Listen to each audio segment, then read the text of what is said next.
Ever look at the situation in Syria and just thought, what is going on over there? Oh, absolutely. It's a Yeah. tangled web for sure. Yeah. So today we're diving deep, and I mean deep, into the story of Bashar al-Assad. Okay. This is a man who inherited a dynasty, right? Right. And for a while, it seemed like he might actually break from his father's brutal legacy. He did. There was a glimmer of hope there, wasn't there? It's a little But bit it really seemed like it. fascinating. Such a fascinating case study in how quickly things can flip, how hope can turn to violence. Yeah. I mean, Syria for 53 years under the iron fist of the Assad family. Yeah. When Bashar took over in 2000, succeeding his father Hafez, there was this sense that maybe, just maybe, things would be different. I mean, the guy was a doctor, Yeah, trained in London, married to this, like, stylish, modern woman. absolutely. They even had tea with the Queen back in It 2002. did, and there were photos of them everywhere. It felt like a new era. Yeah, totally. This was going to be a different kind of Assad. And that's what makes this whole story so intriguing. Yeah. How did this seemingly modern leader, Right. become the face of such horrific violence? And so to understand that, we Yeah. need to grasp the political reality Bashar inherited. Okay. His father, Hafez al-Assad, was ruthless. He crushed any opposition. Yeah. And we're talking tens of thousands imprisoned, killed, tortured. It was a full-blown, like, hardcore dictatorship. So when the Arab Spring uprisings began in 2011, Yes. people inside and outside Syria were watching closely. Everyone was watching. This was a wave of protests across the Arab world demanding more democratic freedoms. Mm-hmm.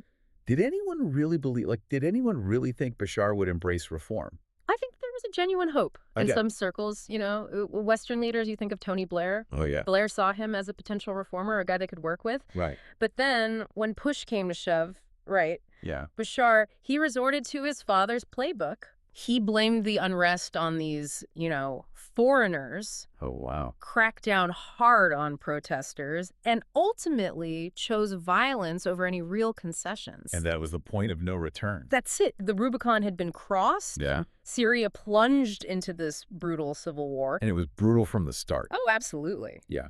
Rebels made some early gains, right? They had some momentum. Okay. But the regime, with the unwavering support of, Iran and Hezbollah, Yeah. they fought back fiercely. Wow. It very quickly became this bloody stalemate. One of the sources you sent highlights this turning point in 2013, Yes, Assad's use of chemical weapons against civilians. that's right.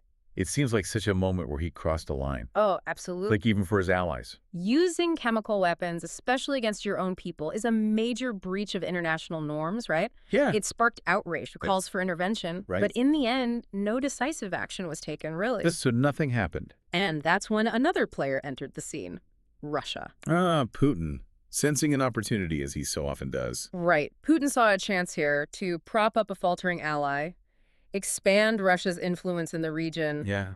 test out some military tactics. It Oh, was a that's- win-win for him. And Assad, well, he was desperate enough to accept any help he could get, no matter the cost. Yeah. No matter the cost. And the cost was immense. Oh, yeah. One of the articles mentions these barrel bombs, Oh, gosh. these incredibly crude but devastating weapons that the regime was dropping on civilian areas. Just indiscriminate. There's even an anecdote from a 2015 interview where Assad is asked about them, and he basically jokes it off. It's chilling. It's really chilling. Assad's complete disregard for the suffering of his own people, just on Mhm. full display, it tells you a lot about the regime's mindset at that point. So with Russia's air power now backing him up, Assad's fortunes start to change.